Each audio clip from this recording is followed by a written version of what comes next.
বাবু এদিকে আসুন, ভালো ভালো কাপড় কম দামে করে দেবো আপনাকে, আসুন। না দাদা, আপনি এদিকে আসুন। এমন এমন শাড়ি দেখাবো, দেখলেই পছন্দ হয়ে যাবে, তারপর দাম শুনলে ভাববেন এত কম দাম। শুভেন্দু, বাবু তো আমার দোকানের দিকে আসছে, তুই এত টাকাটা কি করছিস কেন? কই তোর দোকানের দিকে যাচ্ছি? দাদা তো আমার দোকানেই আসছিল, তুই প্রথম থেকে টাকাটাকে শুরু করলি পেছু টাকা। বাবুকে আমি প্রথমে ডেকেছি, তাই জন্য আমার দোকানে আসবে। তুই চুপ কর। বাবু আমার দোকানে সোজাসুজি দাঁড়িয়ে আছে, তাই আমার দোকানেই ঢুকবে। উফ, আমার কাপড় কিনবার দরকার নেই। আরে আপনারা নিজেদের মধ্যে ঝামেলা করুন, আমি চললাম। দরকার হলে পাশের গ্রাম থেকে কিনে নেব। নিজেদের মধ্যে কোনো বিবেক জ্ঞান নেই, খরিদ্দার সামনে কেউ এভাবে ঝামেলা করে? আচ্ছা, আপনি আমার দোকানে আসুন, পরের খরিদ্দার ওনার দোকানে কিনবে, আর ঝামেলা হবে না, আপনি চলে যাবেন না।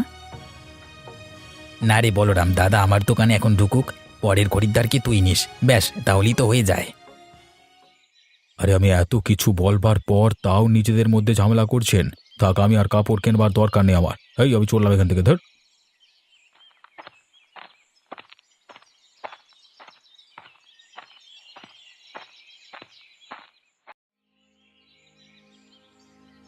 বলি ও সুলতা, তোর কাজের মান দিন দিন খারাপ হয়ে যাচ্ছে। আরে ভালো করে বাসনগুলো পরিষ্কার কর। আগের দিনের কয়েকটা বাসন তো পরিষ্কার না করেই বাড়ি চলে গেলি।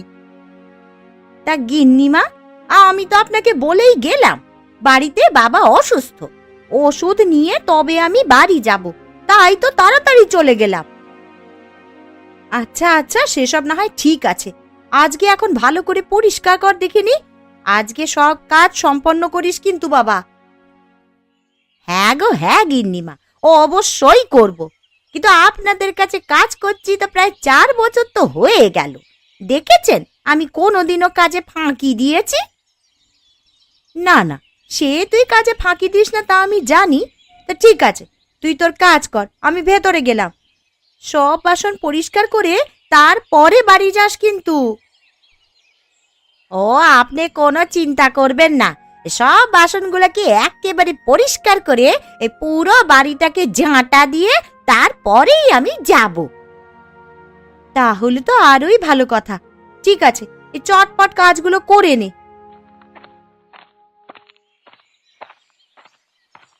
একদিন তাড়াতাড়ি বাড়ি চলে গেছে বলে আমাকে কথা শোনানো, রোজ ভালোভাবে কাজ করার পরও কথা শোনাচ্ছে। কি আর বলবো এদের। এবার আরেকটা বাড়িতে কাজ ধরতে হবে। দিন দিন ওষুধপত্রের যা দাম বাড়ছে, না হলে তো বাবার ওষুধ আবার কিনতেই পারবো না।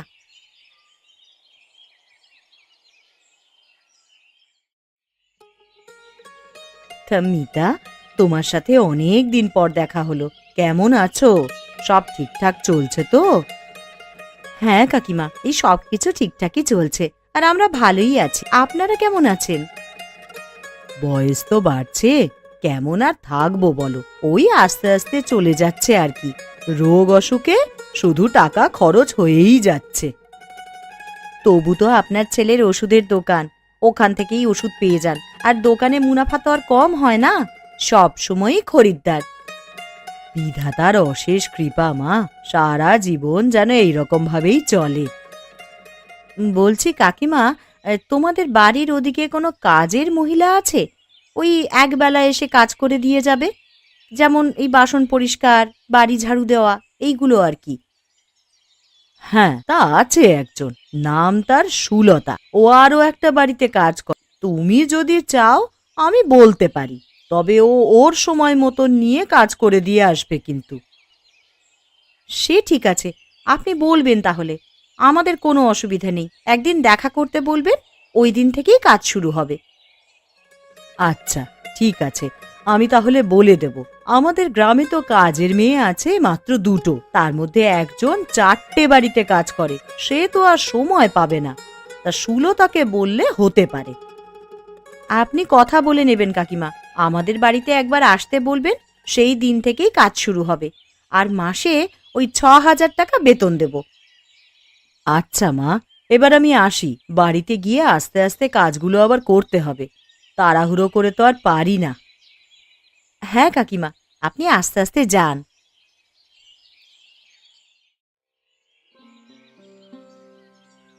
বাবা, ও বাবা, আমি এসে গেছি গো। তুমি ওষুধগুলো ঠিক সময় মতন খেয়ে নিয়েছো তো? হ্যাঁ রে মা, আমি সব ওষুধগুলো সময় মতো খেয়ে নিয়েছি। এই বেলার সময়টাই তো তুই থাকিস না আমার কাছে, তারপর তো সব সময় আমাকে নিয়ে ব্যস্ত। বাবা, এবার একটু ওঠার চেষ্টা করো দেখি।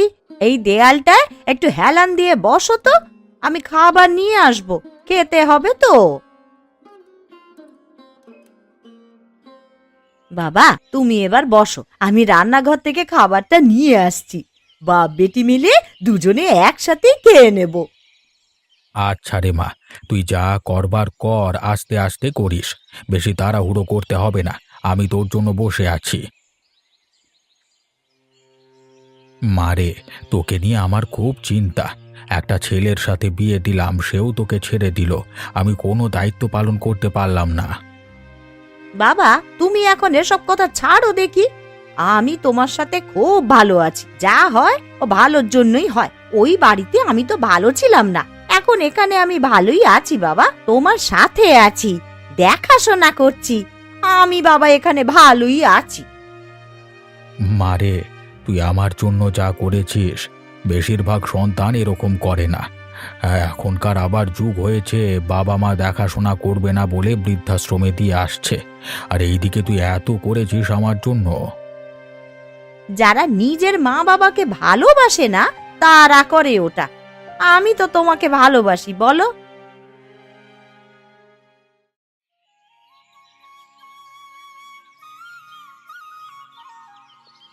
হ্যাঁ, মনে পড়েছে, আমি মাধবী কাকিমাকে একটা কাজের মেয়ে দেখতে বলেছি, আমাদের বাড়িতে দরকার তো।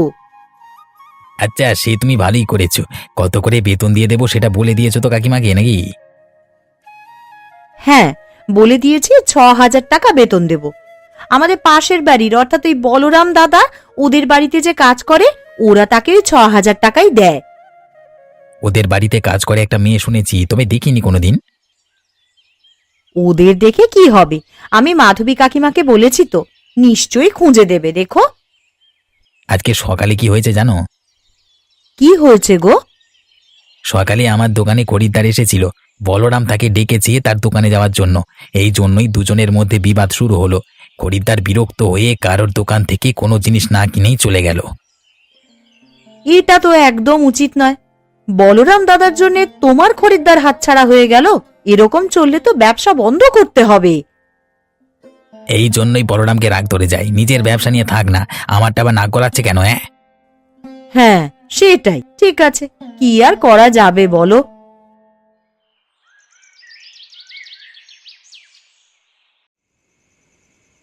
সুলতা, ও সুলতা, মা বাড়িতে আছিস? একটু বেরিয়ে আসবি রে। হ্যাঁ কাকিমা, বলো, আজকে হঠাৎ আমার বাড়িতে? তা কিছু দরকার আছে নাকি? হ্যাঁ রে, তোর কাজের ব্যাপারে কথা বলতে এসেছি। তুই যাদের বাড়িতে কাজ করিস তার পাশের বাড়িতে থাকে শুভেন্দু বাবু, ওদের বাড়িতেও একটা কাজের মেয়ে প্রয়োজন। তা তুই কি কাজ করবি? হ্যাঁ, আমিও ভাবছিলাম ওই আরেকটা বাড়িতে কাজ ধরবো। তা কত টাকা বেতন দেবে, কিছু বলেছে তোমার? হ্যাঁ, মাসে ৬,০০০ টাকা করে বেতন দেবে। তুই বলরামের বাড়ি থেকে কত টাকা বেতন পাস? আমি ওদের বাড়ি থেকে ওই ৬,০০০ টাকার মতোই বেতন পাই। আবার এই দিকে ৬,০০০ টাকা পেলে মাসে ১২,০০০ টাকা। তাহলে ভালোভাবেই বাবার চিকিৎসাটা করাতে পারবো, বুঝলে? হ্যাঁ রে, তুই তো একাই সংসার চালাস, তোর এই কাজটা দরকার আছে। আচ্ছা, তা আমি কিন্তু বলরাম দাদার বাড়িতে কাজ করে তারপর ওই বাড়িতে কাজ করতে যাব, তা অসুবিধা নাই তো?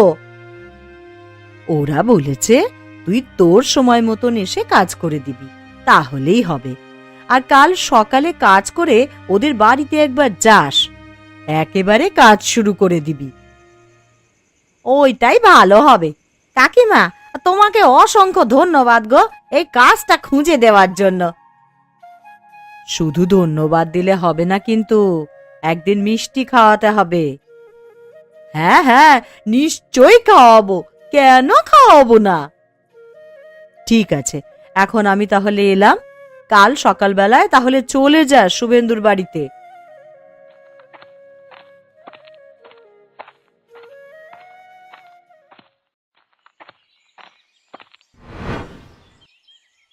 কিরে সুলতা, আমি কি শুনছি তুই নাকি আমার প্রতিবেশীদের বাড়িতে কাজে ঢুকেছিস? তা কে আপনাকে বললো এসব কথা? আমি তো খবর পেয়ে গেছি, তুই আগে বল কথাটা সত্যি নাকি মিথ্যে।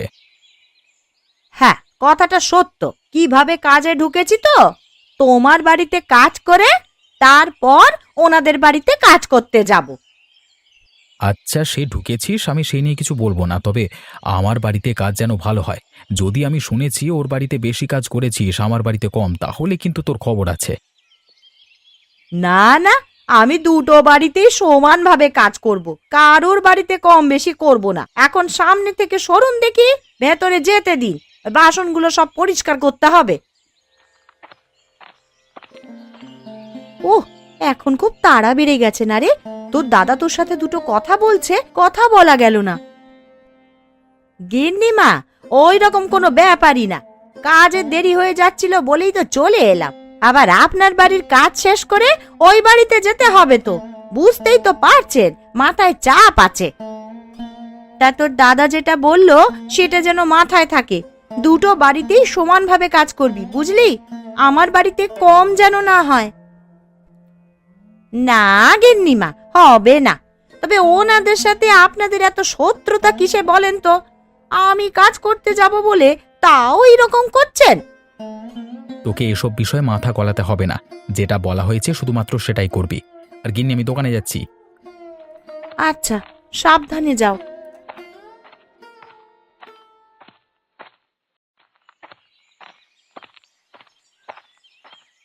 আরে কি হলো, আমার দোকানের সামনে দাঁড়িয়ে পড়লি কেন? তুই তোর দোকানে যা। তোকে একটা কথা বলবার জন্য দাঁড়ালাম, নাহলে এই দোকানের সামনে দাঁড়ানোর কোনো শখ আমার নেই। আরে তুই আবার আমাকে কি বলবি? শুনলাম নাকি আজকে থেকে তোদের বাড়িতে একটা নতুন কাজের মেয়ে যাবে কাজ করতে। হ্যাঁ যাবে, তাতে তোর কি? আর তুই এসব কথা জানলি কিভাবে? তার মানে রাতে আমাদের বাড়িতে আড়ি পাতিস, তাই না? চুপ কর তো, আমার নামে শুধু উল্টো পাল্টা কথা। যে কাজের মেয়েটা তোদের বাড়িতে কাজ করতে যাবে সে আমার বাড়িতেও কাজ করে, আমি জানতে পেরে তোকে বললাম। সে কি? এটা জানলে তো আমি কাজই রাখতাম না। এবার যদি আমার বাড়িতে কাজ কম করে তখন? ও তো বলেছে আমাকে দুজনের বাড়িতে সমান সমান কাজ করবে, কম কাজ করলে আমি জানি না। আমি গিন্নিকে বলে রাখবো নজরে নজরে রাখতে, এরকম ভাবে চলতে পারে না। আরে, আমার বাড়িতে তো আগে কাজ করতে যাবে, এবার তোর ব্যাপারটা তুই বোঝ। আমি আমার দোকানে যাই, হিয়া। এরকম করলে তো হবে না, আমার পুরো টাকাটাই চলে যাবে। আমি এক্ষুনি বাড়িতে যাই, গিয়ে একটা ব্যবস্থা করছি। এইভাবে দুদিকে কাজ করলে হবে না, পেট কাটা কাজের বউ একটা।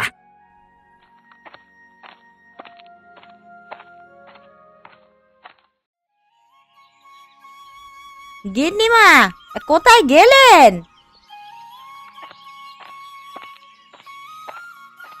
এই তো আমি এখানে। তুমি আমাদের নতুন কাজের মেয়ে, তাই তো? আপনি ঠিকই ধরেছেন। তাহলে কাজের কথাটা বলে নেওয়া যাক। তোমায় বলতে হবে না, আমিই বলে দিচ্ছি। মাসে 6,000 টাকা বেতন দেব। তুমি তোমার সময় মতন করে এসে কাজগুলো করে দিয়ে যাবে, ব্যাস, আর কিচ্ছু নয়। এই কাকিমা আমাকে এই কথাই বলেছিল বটে। তা আমার কোনো অসুবিধা নেই, তাহলে আজকে থেকেই কাজ শুরু করে দিই। তা বেশ, তো শুরু করে দাও কাজ। ওই যে দরজার কোণে ঝাড়ু রাখা আছে, পুরো বাড়িটাকে আগে ঝাড়ু দিয়ে পরিষ্কার করো, তারপর বাসনগুলো পরিষ্কার করবে। আচ্ছা গিন্নিমা, ও আপনি যেমন ভাবে বলবেন আমি তেমন ভাবেই কাজ করব। শুধু মাসের প্রথম দিনে আমাকে ওই বেতনটা দিয়ে দেবেন। হ্যাঁ হ্যাঁ, তা পেয়ে যাবে। ওই যে ঝাড়ু, কাজ শুরু করে দাও, দেখি তোমার কাজ করা কেমন। আমি এই 4 বছর ধরে কাজ করছি, আমার কাজে কেউ কোনোদিনও আঙুল তুলতে পারেনি, বরং সকলে প্রশংসাই করেছে। হ্যাঁ, সেটাই দেখছি। তোমার কাজ করার ধরনটা একটু আলাদা হলেও কাজ ভালো হয়। ঠিক আছে, মন দিয়ে কাজ করো, আমি ভেতরে গেলাম।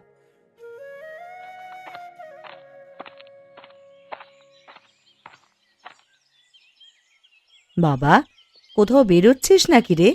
হাতে ব্যাগপত্র নিয়ে? হ্যাঁ, এই সুলতার বাড়ি যাব।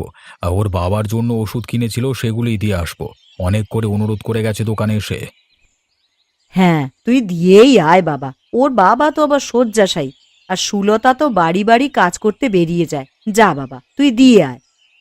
এই তো মা, আমি এক্ষুনি আসছি।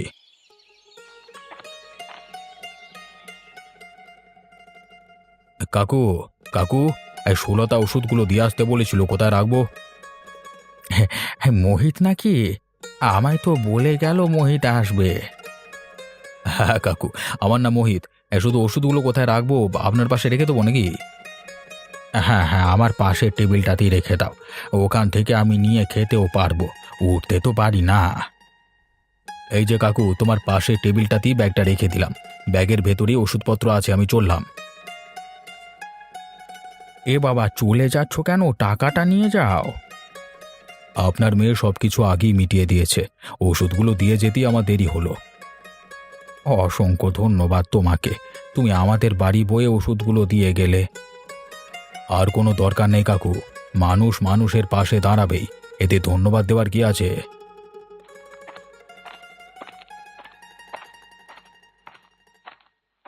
গিন্নি, তুমি গেলে কোথায়? তাড়াতাড়ি দাঁড়ানে এসো। কি হলো গো তোমার? এত চিৎকার চেঁচামেচি করছো কেন? আর আজকে হঠাৎ দোকান থেকে চলে এলে? ওসব কথা ছাড়ো এখন। যে মেয়েটা আমাদের বাড়িতে কাজ করতে আসবার কথা ছিল, সে এসেছে? হ্যাঁ, এসেছে তো। ওই দিকের ঘরে ঝাড়ু দিচ্ছে। কেন, কি হয়েছে? এই কাজের মেয়ে, তাড়াতাড়ি বাইরে আয়, তোর সাথে কথা আছে। আরে বাবা, কি হয়েছে সেটা তো আমায় বলো। হ্যাঁ, আমায় কিছু বলছিলেন দাদা?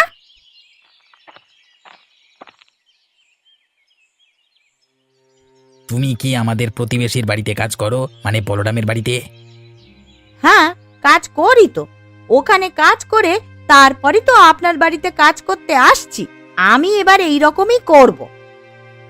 না, আমার শত্রুর বাড়িতে তুমি কাজ করবে না। ওখানে কাজ ছেড়ে দাও, আমি তোমাকে আরো 2,000 টাকা বেশি বেতন দেব। না দাদা, আমি সেটা করতে পারবো না।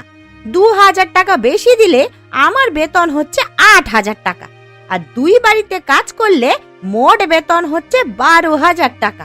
আমি ছাড়তে পারবো না। শুধুমাত্র কিছু টাকার জন্য এরকম? মৃত্যুর পর টাকা নিয়ে উপরে যাওয়া যায় না। তা দাদা, এ কথাটা আমিও জানি, তবে কিনা আমার বাড়িতে বাবা তো আবার অসুস্থ, শয্যাশায়ী। টাকা উপার্জন না করলে ওষুধ যে কিনতে পারবো না, তাই জন্যই তো করতে হয়। আমি ওদের বাড়িতে কাজ করবই। আজকে একটা বিচার করেই ছাড়বো। তুমি গাছেরও খাবে, আবার তলারও করবে, তাই না? এটা হতে পারে না। দুদিকেই কাজ করবে। আমাদের শত্রুতা আছে বলছি তো। পেট কাটা বইয়ের মতো কথা বলছে। স্বামী তো ছেড়ে চলে গেছে এই পেট কাটা স্বভাবের জন্য। দেখুন, এই আপনাদের দুজনকেই বলছি, আমার নিজস্ব ব্যাপারে আপনারা ঢুকবেন না। এছাড়া আপনাদের যা বলার আছে বলুন। আজকে তোকে ঠিক করতে হবে তুই কোন বাড়িতে কাজ করবি। এইভাবে দুদিকে কাজ করলে আমি কাজে রাখবো না। আর শোন, এই পেট কাটা স্বভাব বলে আমিও কাজে রাখবো না। তোকে 2,000 টাকা বেতন বেশি দেব। শুধু আমার বাড়িতে কাজ করবি, ওর বাড়িতে নয়। আমিও তোকে 2,000 টাকা বেতন বেশি দেব, শুধু আমার বাড়িতেই কাজ কর। এই পেট কাটা স্বভাবটাকে ত্যাগ কর। হ্যাঁ, মানছি মানছি, আমি পেট কাটার মতনই কাজ করছি, তবে আমার কাছে কোনো উপায় নেই। আপনারা কি আমায় 12,000 টাকা বেতন দিতে পারবেন? 12,000 টাকা বেতন বাদ দেওয়া যায় নাকি? তাহলে আমি কি করব? দুটো বাড়িতে কাজ করে মোট বেতন হচ্ছে 12,000 টাকা। তাহলে আমারই তো লাভ, ভালোভাবে আমার সংসারটা চলবে। আরে বাড়িতে তো বাবা অসুস্থ, সংসারটা তো আমাকেই চালাতে হয়। মিথ্যে কথা। যেই দেখতে বেশি টাকা পাচ্ছি, এখন অমনি বাবা অসুস্থ হয়ে গেল। হ্যাঁ, কি মিথ্যেবাদী!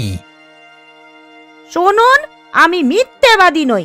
যদি আপনার বিশ্বাস না হয় তাহলে চলুন আমার সাথে আমার বাড়িতে চলুন। আমি দেখাবো কে মিথ্যে বলছে আর কে সত্য।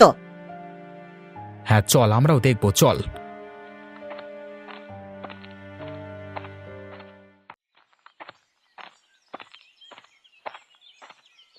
এবার সব জোচ্চুরি ধরা পড়বে। এত টাকা লোভ, দেখি গিয়ে। যাই, গিয়ে দেখবো কেমন তোর বাবার শরীরটা খারাপ। বল না, টাকা বেশি চাই, বাবা শরীর খারাপ, এই সেই করে অজুহাত দিচ্ছিস কেন? হ্যাঁ, আমি তো আপনাদেরকে নিয়েই যাচ্ছি, গিয়ে বাড়িতে দেখে নেবেন কি অবস্থা। দেখুন, এবার দেখুন আমি মিথ্যা বললাম নাকি সত্যি। সব কিছু নিয়ে মিথ্যা কথা বলা যায় দাদা, তবে বাবা মাকে নিয়ে নয়।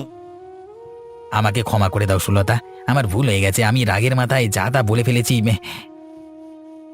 আমি পরের বাড়িতে কাজ করতে পারি, তবে সাধারণ জ্ঞানটুকু আমার আছে। আপনাদের শত্রুতার জন্য আমি কেন কাজ করব না? আর যদি বলেন কাজ ছাড়িয়ে দেবেন তাহলে দিন, আমি অন্য জায়গায় ঠিকই কাজ খুঁজে নেব। সেই রকমই কাজ করি আমি। সুলতা, তুমি দুজনদের বাড়িতেই কাজ করবে। আমরা দুজনের প্রতি দুজনের শত্রুতায়, হিংসায় নিজেদের মনুষ্যত্ববোধ ভুলে গেছি, তাই শত্রুতা আর নয়। শুভেন্দু, তুই তোর মতো ব্যবসা করবি আর আমি আমার মতো, কেউ কারোর ব্যবসায় বাধা সৃষ্টি করব না। সুলতা মা, কি হয়েছে রে? আমাদের বাড়িতে এত ভিড় কেন? এই না না কাকাবাবু, কিছু হয়নি, এমনি আপনাদের বাড়ি দেখতে এসেছিলাম। আমাদের এই ভাঙা বাড়ি কি দেখবি? গরিব মানুষ, এইদিকে আমি শয্যাশায়ী। আরে বলছি তো, আপনাদের দুজনের বাড়িতেই আমি ঠিক সময় কাজ করে দেব। হ্যাঁ, আমি মানছি আমি পেট কাটা স্বভাবের মতনই কাজ করছি, তা দুদিকটাই তো আমি বজায় রাখছি বলুন। তবে সেটা তো আর ইচ্ছে করে নয়, আমার প্রয়োজন বলেই না। আমরা আমাদের ভুল বুঝতে পেরেছি। তুমি অনেক দায়িত্ব পালন করেছো, তোমাকে ওইভাবে বলাটা ঠিক হয়নি। আমি তোমার বেতন ৮,০০০ টাকা করে দিলাম, তোমার সুবিধে হবে। হ্যাঁ হ্যাঁ, বলরাম যেমন বেতন দেবে আমিও দেবো, কোনো অসুবিধা নেই। অসংখ্য ধন্যবাদ আপনাদের। আমার বাবাকে এবার ভালো করে ডাক্তারের কাছে নিয়ে গিয়ে চিকিৎসা করাবো।